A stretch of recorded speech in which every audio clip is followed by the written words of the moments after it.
তো আজকে হলো আমার ৮ মাসের প্রথম দিন। তো ঘুম থেকে উঠে সব কাজ সেরে নিয়েছি, আর এখন দেখছি যে শরীরটা বেশি ভালো লাগছে না। তো প্রচণ্ড গরমও লাগছে।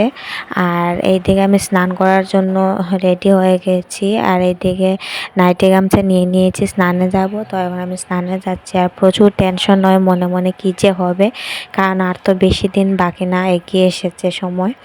আর এদিকে আমি স্নান করে চলে এসেছি, আর এদিকে সূর্য প্রণাম করে নিচ্ছি আমার আগামী দিনগুলো যাতে ভালোভাবে কেটে যায়, বাকি দিনগুলোভাবে সুন্দরভাবে কাটিয়ে নিতে পারি, কারণ অনেক ভয় লাগে। তো স্নান করে এসে কাপড় রোদে দিয়ে দিয়েছি ভালো করে, রোদে দিয়ে এখন আমি চলে এসেছি ঘরে। ঘরে এসে এখন আমি ভালো করে একটু তেল দিয়ে দেব শরীরের মধ্যে। তো গরমের জন্য প্রায় দিন দেওয়া হয় না, কোনো সময় দেই। তো এই দিকে ক্রিম দিয়ে দিচ্ছি একটু মুখের মধ্যে।